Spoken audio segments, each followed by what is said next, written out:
contamos historias que nos hablan de nosotros mismos. El juego de la radio nos marca el camino. Cruzapalabras, radio con significado. Voces de ayer y palabras de hoy. Cruzapalabras, en La Voz Amiga 106.9.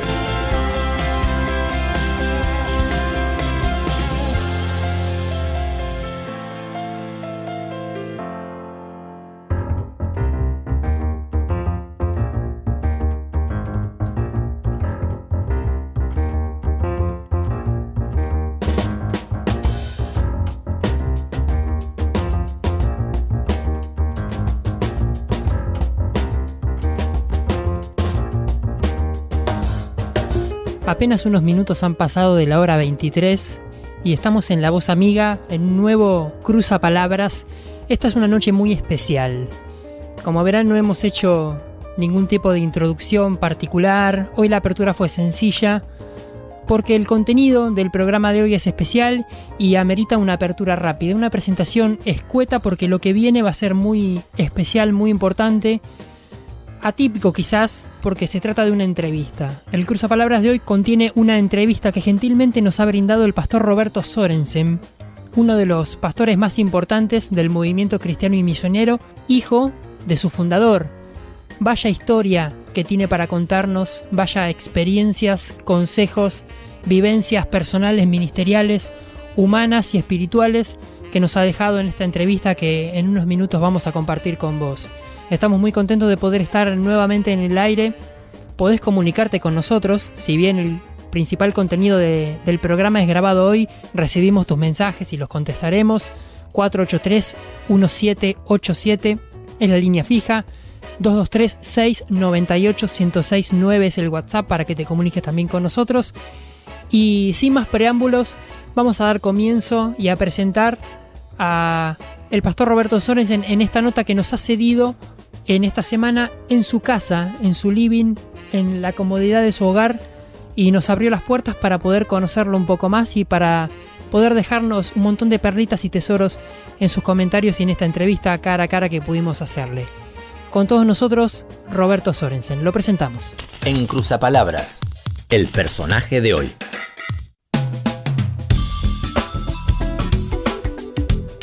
Como lo decíamos en la apertura, estamos con Roberto Sorensen, pastor del movimiento cristiano y misionero, una figura muy importante dentro del movimiento que tuvo la gentileza y la amabilidad de recibirnos en su casa. Se escuchará quizás de fondo el sonido matinal y la calidez de la casa del pastor, al cual le damos muchas gracias y le decimos buenos días, buenas noches. Hermano Roberto, ¿cómo le va? Buen día, buenas noches. Bueno, muy contento, privilegiado, ¿no? De poder tener esta oportunidad, como siempre, ¿no? De dirigirme a la audiencia, hablar en la radio, y sabiendo que hay muchísima gente que escucha y que, bueno, ojalá que siempre podamos tener alguna palabra de bendición. ¿Cómo es el hecho de dar una palabra todos los días, de tener siempre algo que decir y no estar diciendo algo? Bueno, como alguien dijo, ¿no? Para tener algo para hablar hay que saber escuchar y estudiar o leer o como sea el caso, ¿no? Hay que tener algo para decir, ¿no? Uh-huh. En el caso nuestro como pastores, bueno, tenemos muchísimo para decir, porque obviamente tenemos nuestra fuente inagotable, que es la palabra del Señor, ¿no? La Biblia. Y bueno, siempre tenemos que estar leyendo, siempre, aparte la tenemos en la mente, en el corazón, después de muchos años. Uno la ha leído tantas veces y la palabra es algo vivo, algo que está en nosotros, que el Señor a través del Espíritu Santo también nos la renueva, nos la trae a la mente, al corazón, meditamos en ella y siempre como que nos habla algo nuevo, ¿no? Nos dice algo nuevo la palabra del Señor, y bueno, eso justamente es lo que me gusta compartir, porque cuando algo es inspirado por el Espíritu Santo o lo trae a la mente, al corazón, indudablemente lo tomamos como que es una palabra para el momento, ¿no? Y si bien es de bendición para uno, también puede ser de bendición para los que escuchan. Así que hay que estar nutriéndose de la palabra del Señor, y eso hace que uno siempre tenga alguna palabra fresca, ¿no? Que aunque sea, es antigua, pero fresca a la vez, ¿no? Toda una vida en el camino del Señor, desde niño. Sabemos que es hijo de Samuel Sorensen, el fundador del movimiento. ¿Y cómo era ser un adolescente o un niño cristiano evangélico en los 60 o en los 70? Bueno, era un poco distinto que lo que es ahora, ¿no? Uh-huh. El evangelio era muy, muy escaso en aquellos tiempos, ¿no? Pues imaginate que cuando mi padre funda la iglesia, el movimiento cristiano misionero aquí, que se llamaba el Centro Evangelístico, uh-huh, eran, no sé, 6, 7 iglesias evangélicas en la ciudad. Hoy hay, no sé, 200, 250 iglesias. Yo tengo a mi nieta que va al colegio aquí al Galileo Galilei, y en su curso la mitad de los chicos son creyentes. Claro.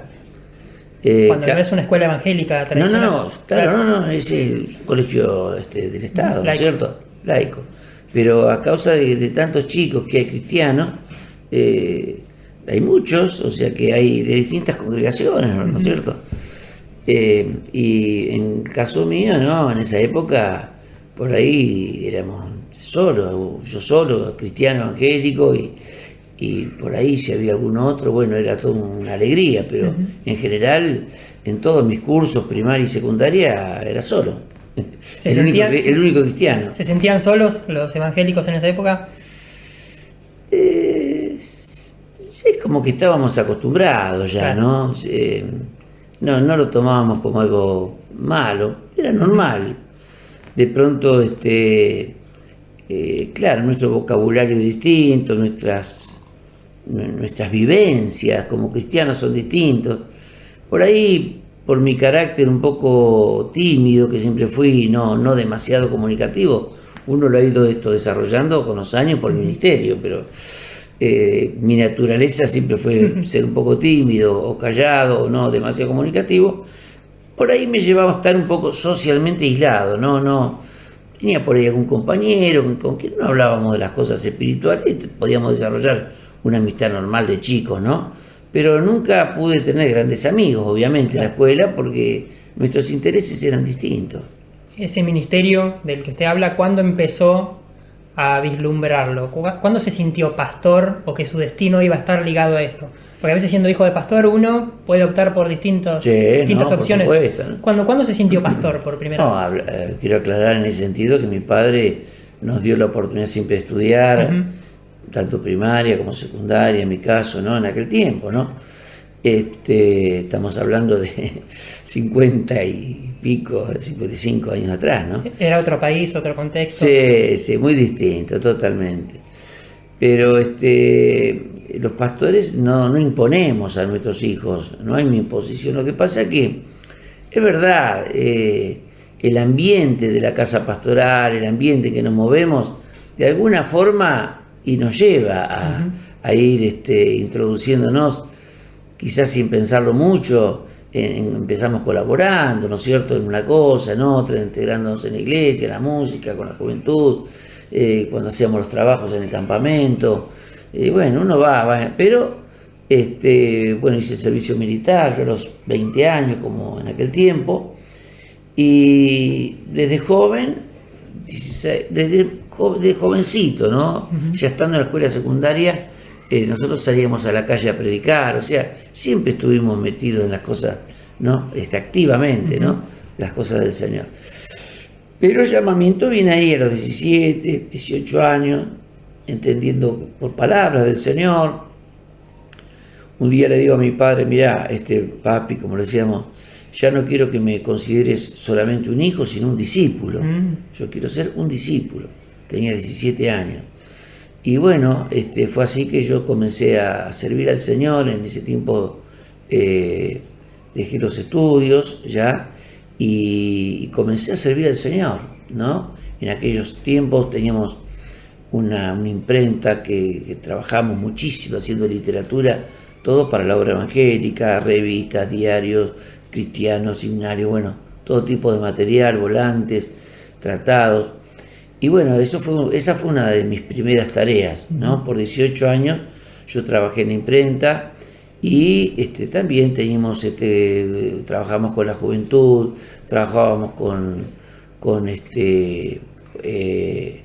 bueno, en toda la iglesia, la música, con el coro, con todo lo que...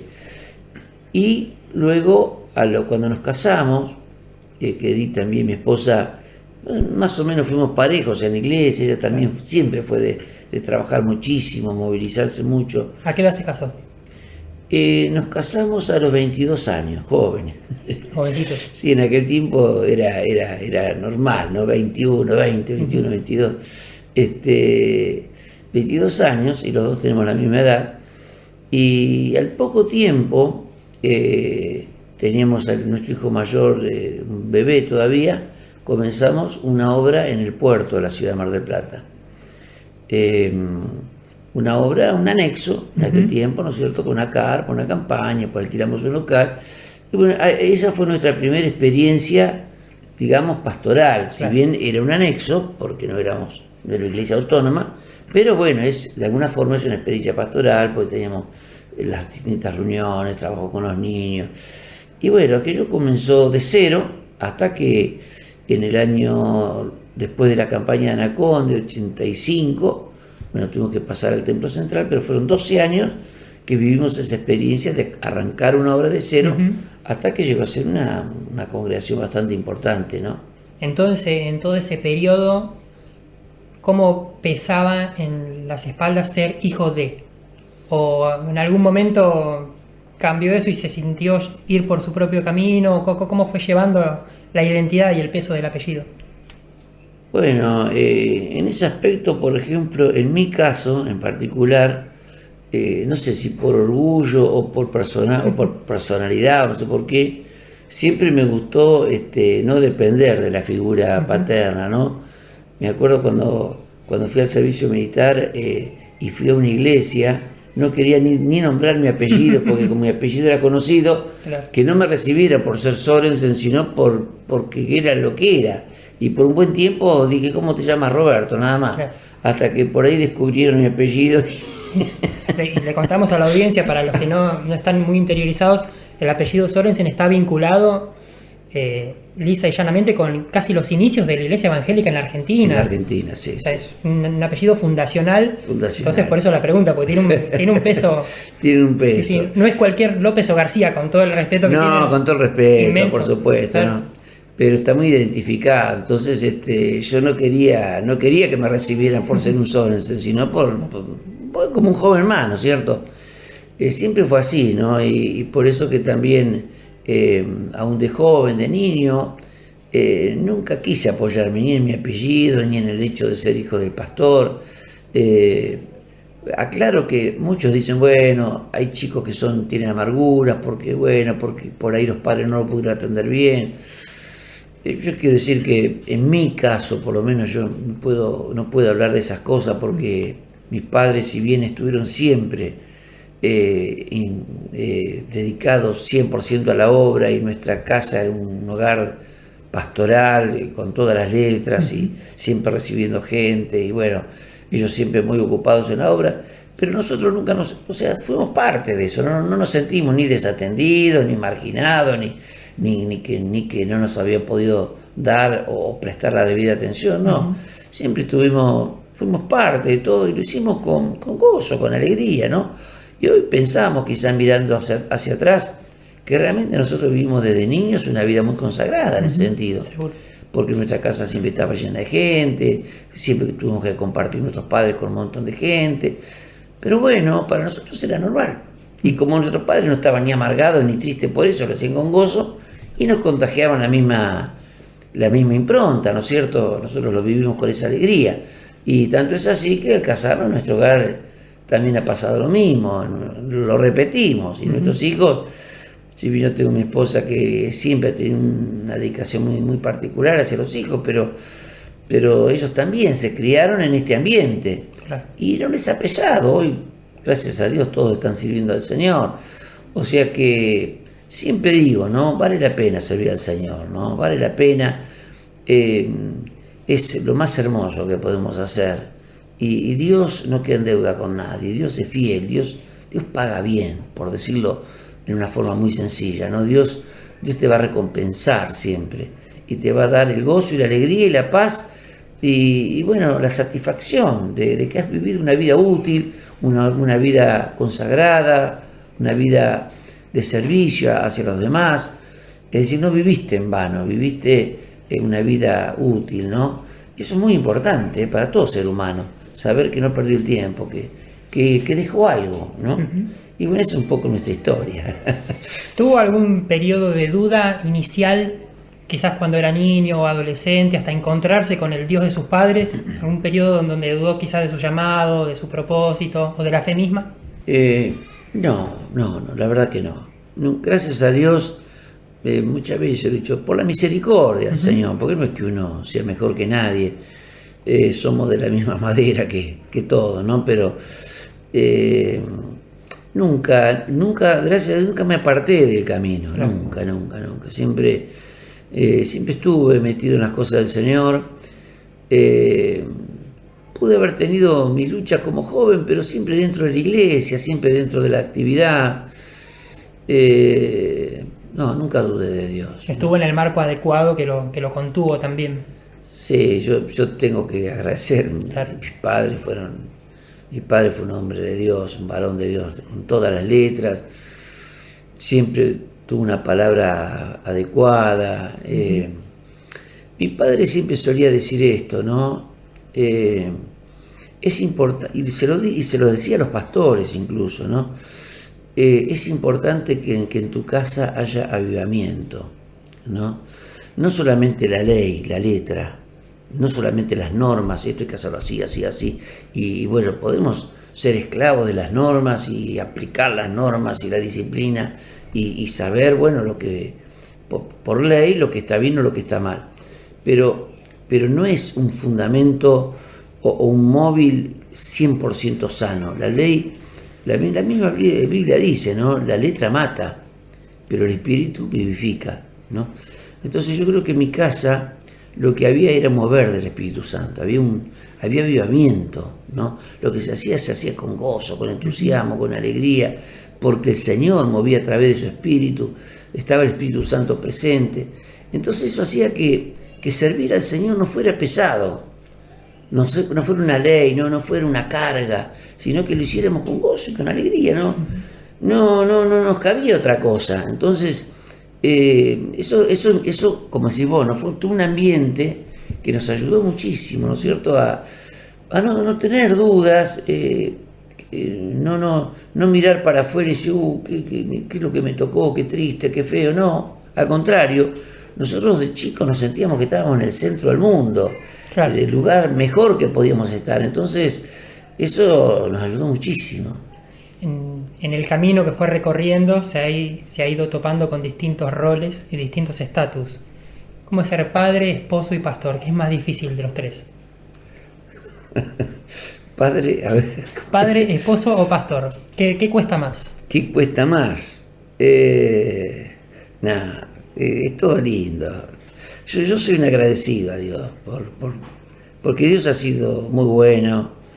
Dios me ha dado 4 hijos y cuando eran chicos pensaba cómo los voy a criar. O sea, no porque tuviera duda de la provisión o de tener lo necesario, pero cómo lograr de ellos hombres de bien y hombres que sirvieran al Señor, ¿no? Porque uno sabe que siempre se dice, ¿no?, que los varones son más rebeldes. Encima no tuvimos ninguna nena, no 4 varones. Y bueno, y eso un poco me pesaba, ¿no?, esa carga de decir, Señor, ayúdame. Pero bueno, hoy doy gracias a Dios que los 4 están sirviendo al Señor, ¿no? Y nunca tuve problemas con ellos. Yo siempre lo he dicho, ¿no? Nunca tuve que forzarlos a ir a la iglesia, nunca, a ninguno de los 4. Siempre fueron más, decíamos con mi esposa, han sido más culteros que nosotros, ellos. Nunca les gustó faltar, siempre estar, siempre participar. Y son personas normales, con problemas de carácter, como cualquiera, como lo soy yo, como lo puede ser. O sea, no es que sean perfectos, pero bueno, siempre tuvieron ese anhelo esa práctica de estar en la iglesia, de participar, de integrarse. O sea que no me ha sido difícil ser padre. Ser esposo, y bueno, obvio, ¿no?, que con mi esposa, como cualquier pareja, somos distintos. Por el solo hecho, siempre digo, ser varón y mujer ya hay un mundo de diferencia, ¿no? Ya hay un montón de distancias que salvar. Por el solo hecho de ser varón y mujer, ¿no? Aparte, bueno, la crianza ha sido distinta. Yo fui criado en un ambiente muy distinto, mi señora. Somos, no sé si también decirlo, pero de culturas o razas distintas. Yo soy de raza nórdica, ella es italiana. Es otra cultura, otro tipo de trato. O sea, hay muchas cosas que son distintas. Bueno, como cualquier pareja hemos tenido que amoldarnos, hemos discutido muchísimo. Tenemos esa capacidad que Dios nos ha dado de discutir los temas, de hablarlos, claro, de plantearlos con sinceridad. Hemos tenido, como cualquier pareja, tiempos de ajuste, pero gracias a Dios hoy estamos cumpliendo 45, 46 por años de casado. Ahora es el momento en que el operador pondría un aplauso. Vamos a pedir al operador que ponga un aplauso. Y bueno, estamos juntos y unidos y amándonos también, ¿no es cierto? Ya estamos, este año te digo una infidencia, estamos por cumplir 50 años de novios. Increíble, qué lindo. Antes se nos poníamos de novios, una cosa formal, ¿no? Claro. Cuando teníamos 18 años. Así que bueno, y ser pastor, esa es la pregunta más grande. Claro, porque si una esposa, que es un ser humano, es totalmente distinto y tiene que amoldarse, ¿cómo es pastorear a muchas? Claro, bueno, mi esposa es mi amiga y mi compañera, ¿no? Aparte de ser mi esposa, es mi amiga y mi compañera, porque somos amigos y somos compañeros en la obra también, ¿no? En eso, gracias a Dios que en eso soy también una persona afortunada, ¿no? Porque podemos dialogar todos los temas. Bueno, es muy linda nuestra relación, es muy constructiva, muy fructífera. Pero claro, pastorear es otro tema, ¿no? Ya eso tiene que ver con el llamado, que sin duda Dios, de muy jovencito, siempre tuve palabras proféticas, palabras que vinieron a mi corazón de distintos varones de Dios, y siempre supe, a mí me gustaba el campo, me gustaba llegar a ser un piloto de avión. Bueno, como todo chico tiene por ahí ideas de lo que le gustaría tener o hacer, quería tener un tambo porque me gustaban los animales, pero en el fondo siempre sabía que iba a terminar siendo pastor. Y bueno, así fue, ¿no? Nos consagramos de jóvenes y bueno, empezamos el ministerio. Y pastorear, es difícil para la naturaleza humana, lo que la Biblia llama la carne, ¿no? Es un peso, es una cruz, es un yugo. ¿Por qué? Porque humanamente tenemos que someternos nosotros a lo que dice la palabra, a lo que nos enseña la palabra, y eso es a ver cómo podríamos decir, es doblegar nuestra carne, como dijo el apóstol Pablo, lo dijo de una forma así, ¿no? Con Cristo estoy juntamente crucificado, y ya no vivo yo, pero vive Cristo en mí. O sea, para ser un verdadero pastor tenemos que crucificar nuestra carne. Ya no vivo yo, pero vive Cristo. O sea, ya no soy yo primero, mis gustos, mis pareceres, mi voluntad, mis caprichos. Eso pasa a segundo plano, a tercer plano. Primero está el Señor, primero está la obra, primero está el ministerio. Entonces es un crucificar permanentemente tu carne, tu naturaleza humana, ¿para qué? Para dar lugar a Cristo. Si no, no vas a ser un buen pastor, no vas a ser un buen ministro, ¿viste? No, si no crucificas tu carne, tu naturaleza humana, va a haber siempre una contradicción de intereses que no te van a permitir ser un buen siervo de Dios. Y con la responsabilidad que implica, ¿no? Porque el ministrar, el aconsejar, el guiar a alguien, si no es algo puramente espiritual. Y no solamente esto, tenés que vivirlo. Claro, o sea, vos enseñás con tus palabras y con tu ejemplo, con el ejemplo de tu hogar, de tu familia, de tu matrimonio, ¿verdad? De todo lo que tu proceder tiene que ser coherente totalmente con lo que vos decís, porque vos enseñás de toda forma, ¿no es cierto? Entonces es una persona íntegra que transmite un mensaje en todos los sentidos, tanto verbal como en cuanto al ejemplo, que realmente llega y bendice a la gente, y por eso la gente también de alguna forma te sigue, ¿no es cierto? Te sigue, ¿por qué? Porque ven en vos una coherencia, ¿no? Ahora, llegar a esa coherencia, vuelvo a decir, no puedo estar yo tratando de imponer mi naturaleza, no, tengo que doblegarla a Cristo. Entonces, en ese sentido, no es fácil, porque todos somos seres humanos, y todos tenemos nuestra voluntad, y nuestro pensamiento, y nuestros gustos, y nuestro parecer, pero eso tenemos que doblegarlo, ¿no es cierto? Ahí, digamos, es la parte que a todos nos cuesta un poquito.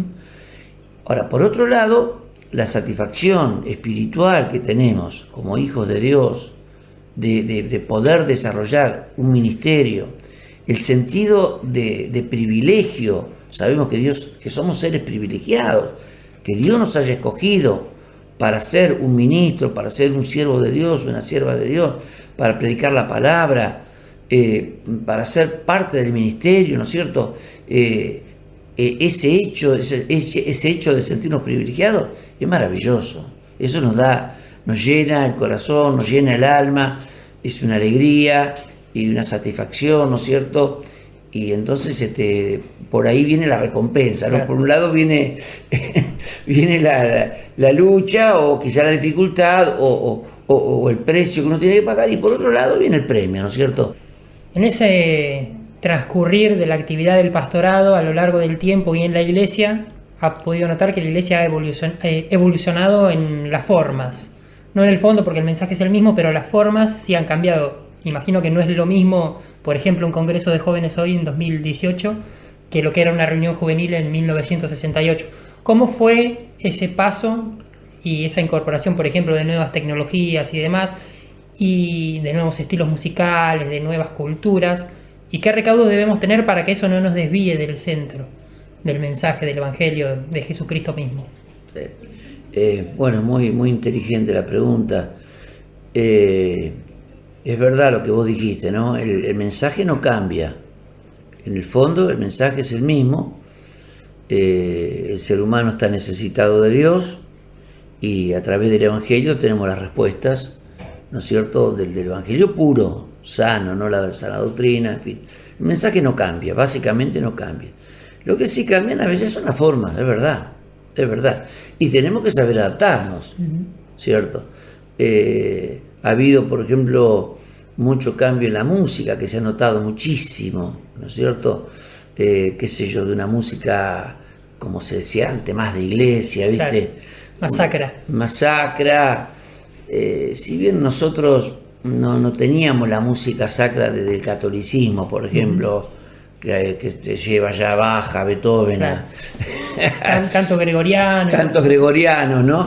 La música evangélica con la que nosotros nos criamos fue una música que era música popular norteamericana, porque la mayoría vino de Estados Unidos, de Suecia, de los países nórdicos, o inglesa, del siglo XVIII o XIX, no, siglo XIX, sí.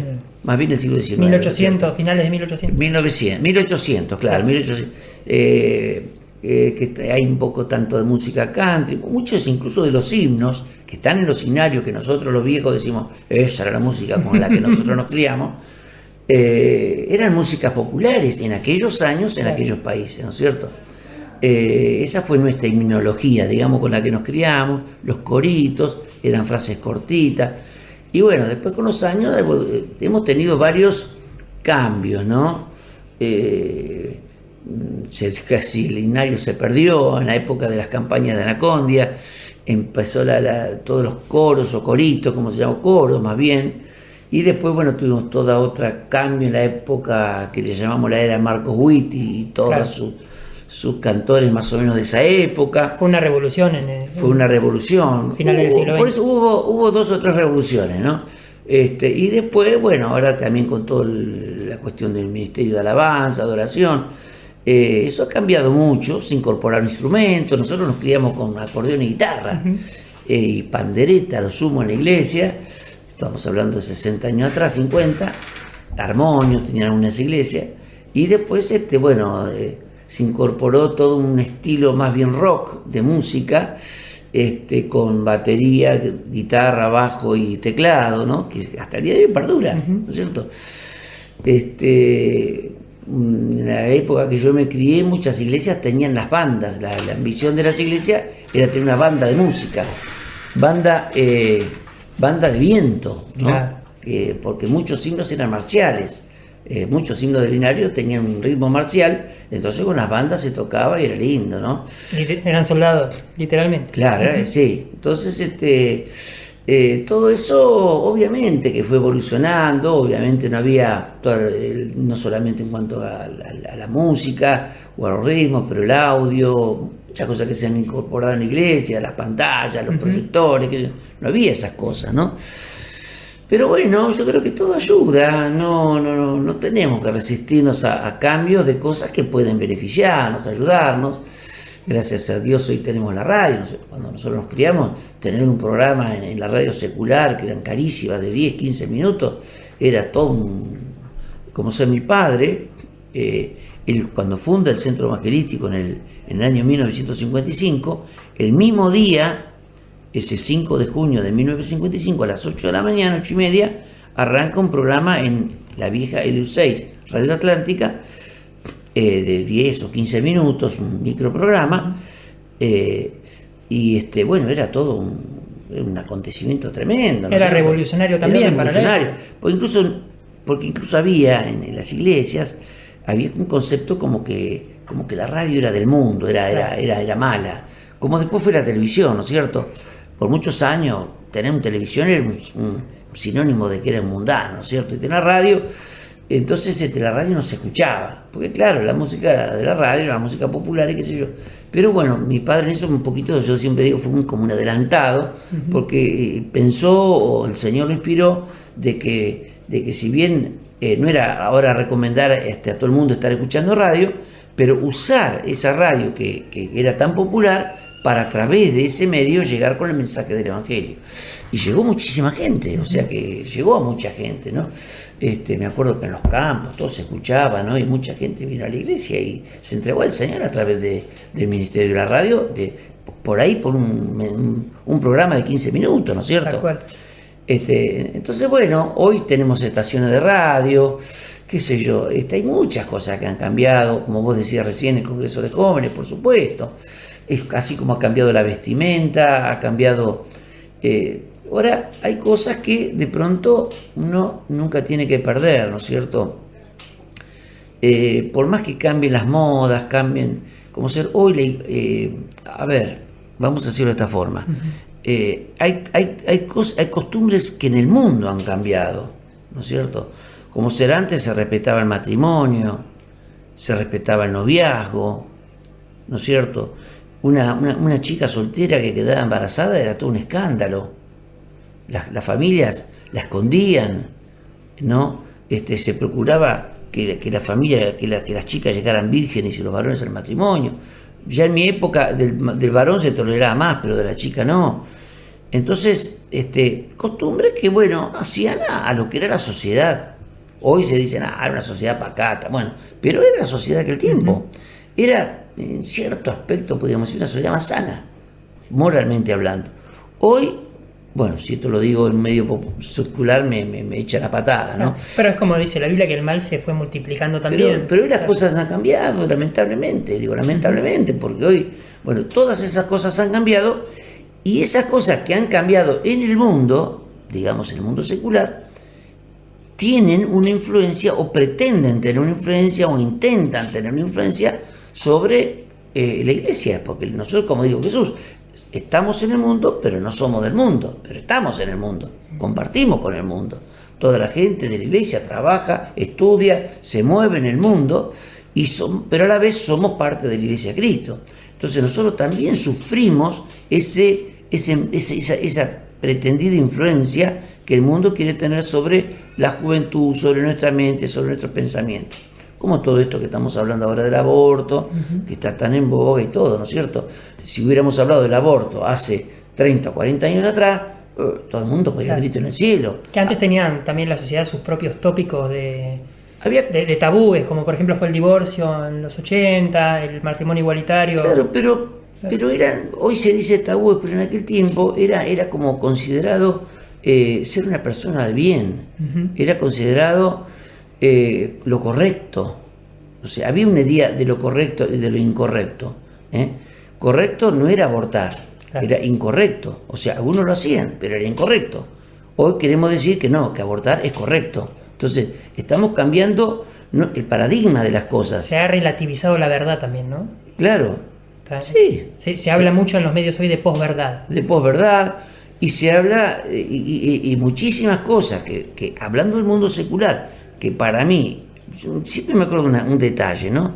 Por ejemplo, la quiniela, el juego de la quiniela estaba prohibido, era la quiniela clandestina. Claro. Entonces era cosa de los tugurios, ¿viste? Bueno, una cosa bastante oculta, fea, y la gente de bien no participaba en eso.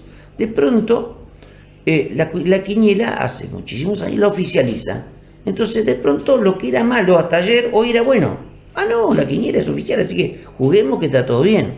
Entonces, vos fíjate cómo el cambio de una ley puede hacer que lo que antes era malo, hoy ya no es malo, es bueno. Ahora, eso pasa en el mundo porque no tiene principios firmes en cuanto a la fe, en cuanto a la palabra del Señor, a la doctrina, al concepto del bien y del mal. No lo tiene claro. El mundo, para el mundo hoy, bueno es lo que me gusta, malo es lo que no me gusta. No es bueno lo que Dios dice en su palabra y malo lo que Dios dice en su palabra. No, es si me gusta o no me gusta. Eso es todo lo que necesito para saber si algo es bueno o malo. Entonces, todo eso, perdón, nos estamos dando una vuelta, ¿no?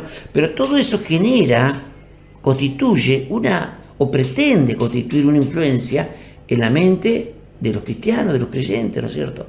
Entonces, ¿a qué voy? A que nosotros, uno de las cosas que tenemos que mirar mucho y orar, ¿no?, es procurar de que si bien en las formas podemos modernizarnos, pero que nuestro corazón y nuestra mente, en cuanto a la fe, en cuanto a la moral, en cuanto a las cosas que están bien o mal, eso no cambie.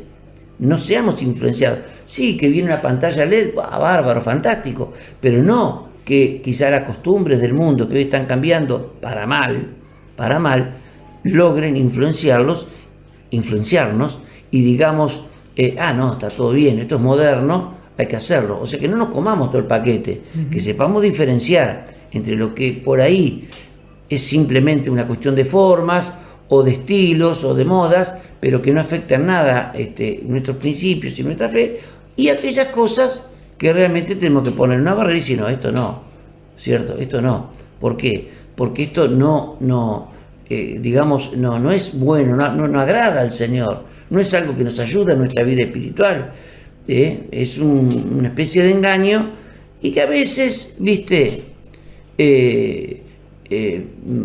¿Cuál es la actitud muchas veces en la gente del mundo, secularmente hablando?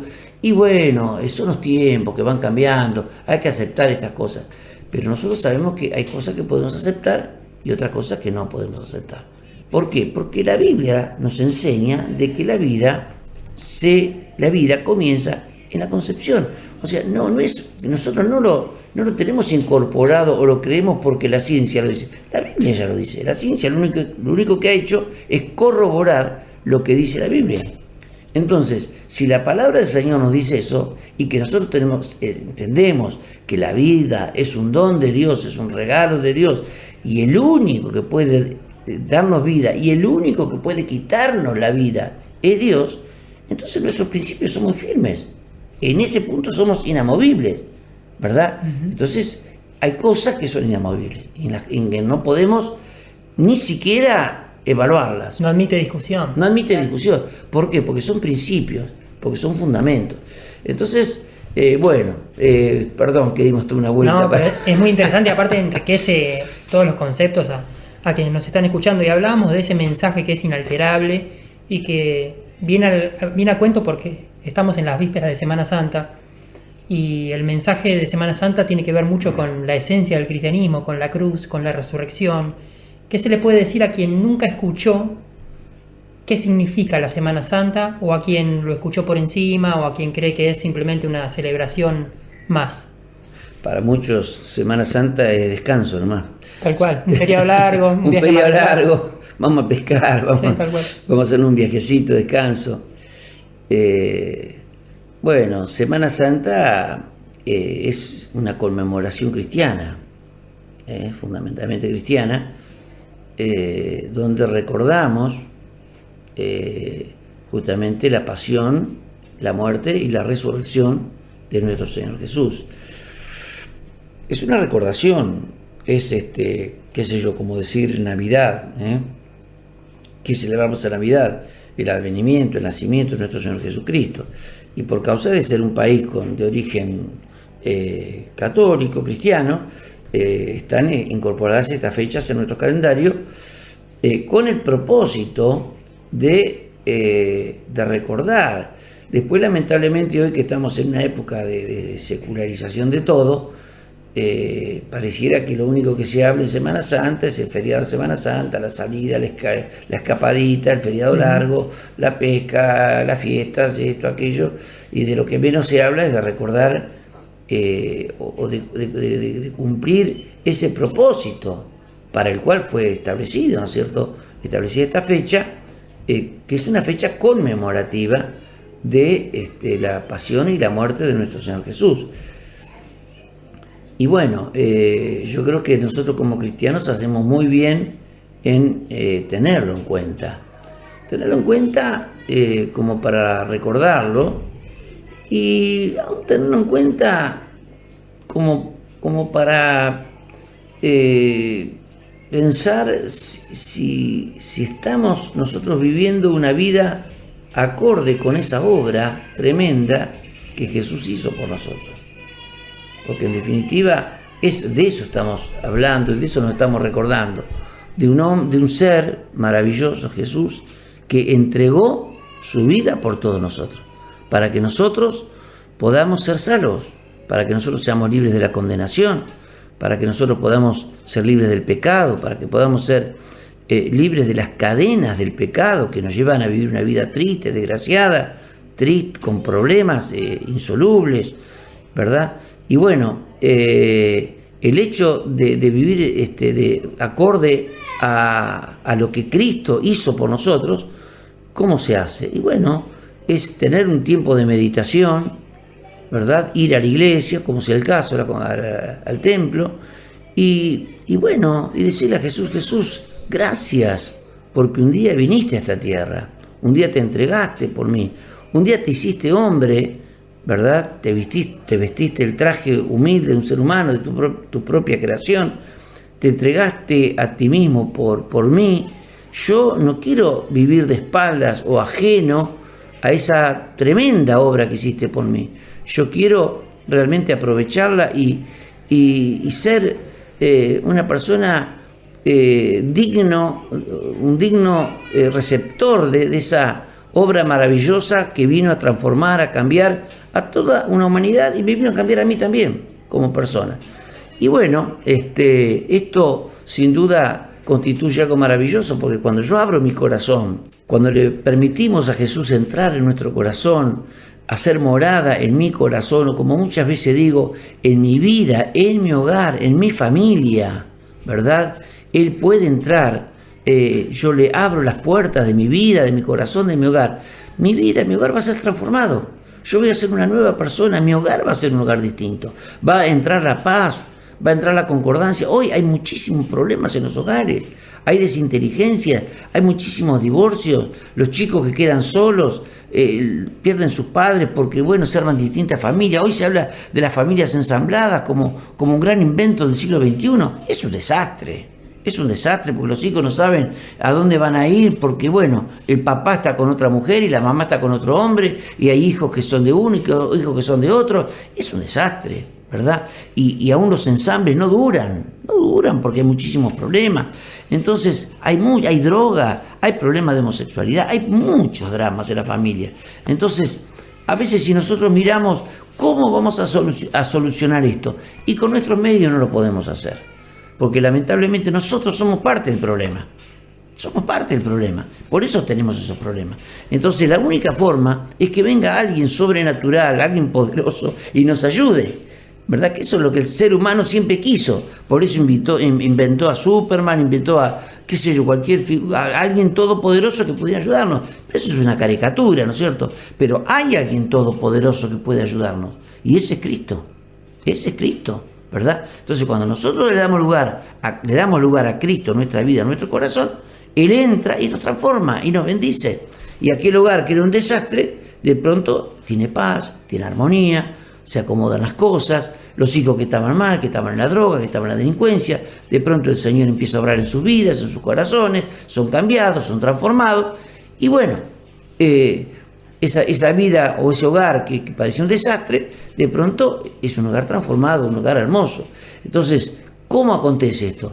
Cuando damos lugar a ese Cristo de Semana Santa, por decirlo de alguna forma, acorde a esta fecha, a ese Cristo que vino a la tierra, que se entregó por nosotros, darle lugar a nuestra vida y nuestra vida va a ser transformada. Así que no hay cosa mejor que podamos hacer en esta Semana Santa que decirle a Jesús, gracias por haber venido, gracias por haber dado tu vida por mí, gracias por ofrendarte, entregarte a ti mismo por mí. Hoy te recibo en mi vida, en mi corazón y en mi hogar. Y recordémonos que ese Cristo que padeció y murió, también resucitó. Y el domingo final de Semana Santa es el domingo de resurrección. O sea que nuestro Cristo está vivo. Y hoy podemos orar a Él y sabemos que tenemos quien nos escucha, tenemos a un Cristo vivo. La tumba de Jesús está vacía. Él hoy está sentado a la diestra del Padre, intercediendo por nosotros. Así que nosotros podemos levantar nuestros ojos y decirle, Jesús, gracias.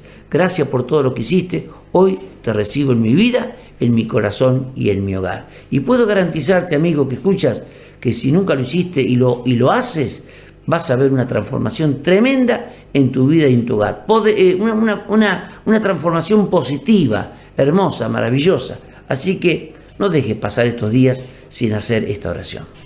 Qué bueno, y esa es la esencia, ¿no?, del mensaje cristiano y lo que nos transforma en verdad. Y bueno, la última pregunta para cerrar y ya abusando de su tiempo, agradeciéndole que nos haya recibido acá. Estamos hablando con el pastor Roberto Sorensen en su casa, en su living, rodeado de nietos y de personas. Por eso hay un poco de ruido. Pero está bueno porque lo hace real y no es un estudio de grabación ni mucho menos. La última pregunta tiene que ver con cuando usted se levanta y se mira al espejo o antes de predicar, se pone el traje, la corbata y se observa. ¿Qué ve? ¿Con satisfacción? ¿Metas por delante? ¿Qué le queda? ¿Orgullo de lo que ya pasó? ¿Cómo se ve en el espejo hoy en día, 2018, después de tanto tiempo? Sos bueno para preguntar, hacer preguntas difíciles. Porque las respuestas van a ser mejores. Bueno, te tengo que decir la verdad. Cuando uno mira al espejo, me veo una persona grande ya. Ya no tenemos 20 años. En este año cumplimos 68 años ya. Lo único que puedo decir es gracias, Señor, porque toda mi vida te pude servir. Y eso es una satisfacción. Es una gran satisfacción. Nunca me tomé vacaciones de servir al Señor. Hacía vacaciones en el sentido de abandonar o dejar por un tiempo. No, nunca. Siempre serví al Señor. Y tengo que darle después muchas gracias al Señor. Muchas gracias al Señor porque si lo hemos podido hacer es por la misericordia del Señor. Es por la misericordia del Señor. Yo en ese sentido soy muy autocrítico, ¿no? Yo no es que me miro y digo, qué bárbaro Roberto, mirá, no. Yo me veo un hombre común, como cualquiera, por más que hablamos del apellido, bueno, sí, doy gracias a Dios por mi padre, por mis abuelos, porque un día se entregaron y sirvieron al Señor y esto me dio una herencia hermosa también en cuanto a la vida, a la fe, ¿no es cierto? Pero como persona me considero una persona común, ¿no? Y entonces siempre digo, Señor, solamente por tu gracia y por tu misericordia he podido servirte, me has guardado a mi familia, has guardado mi matrimonio, has guardado a mis hijos, puedo dar un testimonio, puedo servirte. Y eso sí, realmente me llena de satisfacción, pero no personal o de orgullo, sino de gratitud al Señor por lo que el Señor me ha permitido vivir y hacer y lo que me permite hacer, porque todavía lo estoy haciendo y le pido al Señor que mientras Dios me dé fuerza y salud, lo pueda hacer, lo pueda seguir haciendo, ¿no es cierto? Siendo de bendición, nuestro ministerio ha crecido, no solamente en la ciudad de Mar del Plata, sino de la iglesia de Mar del Plata han salido muchísimos obreros, pastores, tanto en el país como en el exterior. Muchas veces esto nos lleva a viajar por muchas partes. Ahora tenemos que viajar a Europa en un mes, a convenciones, hijos de la iglesia, y uno dice que tremendo, ¿no? Lo que Dios nos ha permitido vivir, y digo, Señor, danos la fortaleza, la fuerza cada día para cumplir, porque no es que viajamos por placer, sino para cumplir el ministerio, para poder cumplirlo y bien, ¿no es cierto? Así que mucha gratitud, te digo, lo que más surge en mi corazón es la gratitud y el pedido al Señor que nos dé la fortaleza y la fuerza para pelear hasta el final, nunca desanimarnos, siempre alentar a los demás. Muchos nos dicen, pastores, cuídense, nos necesitamos, y entendemos que en esa expresión hay un pedido un pedido sincero, ¿no? de que nos quieren tener por un buen tiempo más ayudándoles, ¿no es cierto?, animándoles, como padres quizá, o como abuelos, qué sé yo. Entonces esto nos lleva a entender de que tenemos una responsabilidad, ¿no?, que tenemos que cumplirla. Y bueno, solamente le decimos cada mañana con mi esposa, nos tomamos de la mano y oramos al Señor y le decimos, Señor, arranca un nuevo día, ayúdanos en las distintas instancias, cosas que acontezcan por ahí, cosas que sabemos, programas que tenemos o cosas que imprevistos que aparezcan, situaciones. Danos la gracia, danos la sabiduría y que podamos actuar y obrar bien, guiados por ti. Ayúdanos, fortalécenos. Y bueno, dependemos del Señor cada día. Así que dependencia y gratitud. Bueno, Pastor Roberto, muchas gracias por la entrevista, por todo este tiempo, porque la audiencia seguramente se va a quedar con un montón de perlitas y tesoros después de esta noche, y pudimos conocerlo mejor también, que esa era la intención. Bueno, muchas gracias a vos y un saludo a toda la audiencia. Y bueno, que todos sepan que aquí estamos, en lo que Dios nos permita, para servirles. Alguien habló en el pasado. Otros oímos el eco de sus historias. Cruzapalabras, jugando en la radio, escribiendo sonidos.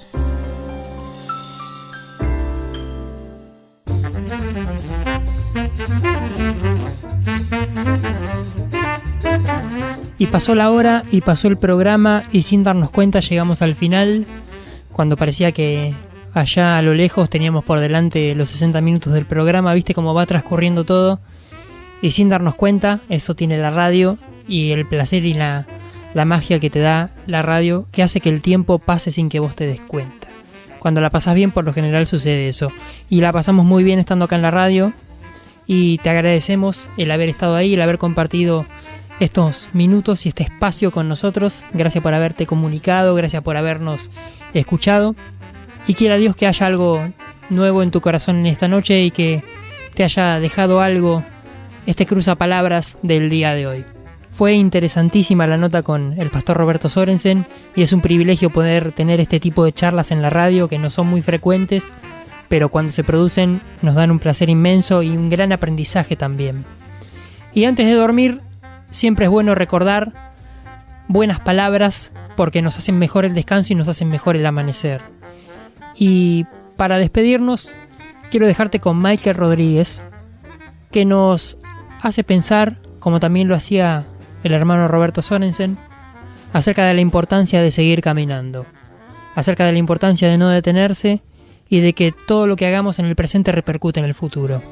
Y seguir la carrera y proseguir la meta hasta que Cristo vuelva y nos quiera llevar con Él. Michael Rodríguez corre como un atleta fiel. Buenas noches. No me detendré, aunque los pies se me duelan, aunque el asfalto me lastime. Derrocaré murallas y fronteras,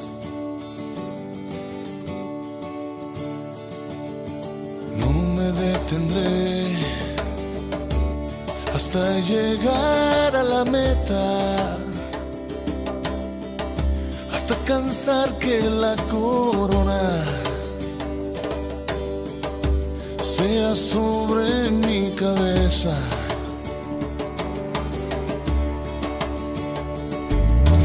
No me detendré en la carrera que me lleva hacia ti. Sé que el trayecto es muy duro de seguir, pero dispongo completarlo a su fin. No me detendré, como atleta fiel llegaré a mi destino. Quiero pasar la eternidad toda contigo, por eso no me detendré.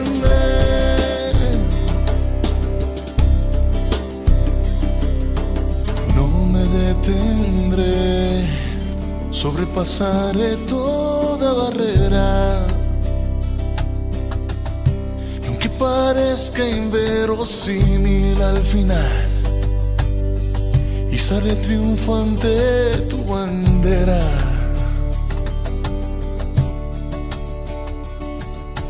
No me detendré, aunque cuestionen mi cordura. No perderé la fe ni la postura. Llevaré tu antorcha hasta la omega.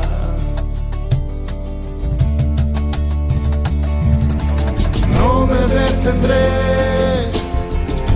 en la carrera que me lleva hacia ti. Sé que el trayecto es muy duro de seguir, pero dispongo completarlo a su fin. No, no, no me detendré. Como atleta fiel llegaré a mi destino. Quiero pasar la eternidad toda contigo, por eso no me detendré. No me detendré.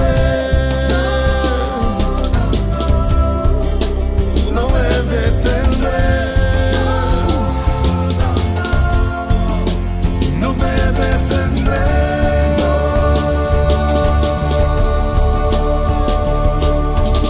No me detendré. Que la higuera no florezca y aunque en las vides no haya fruto, lucharé hasta el día en que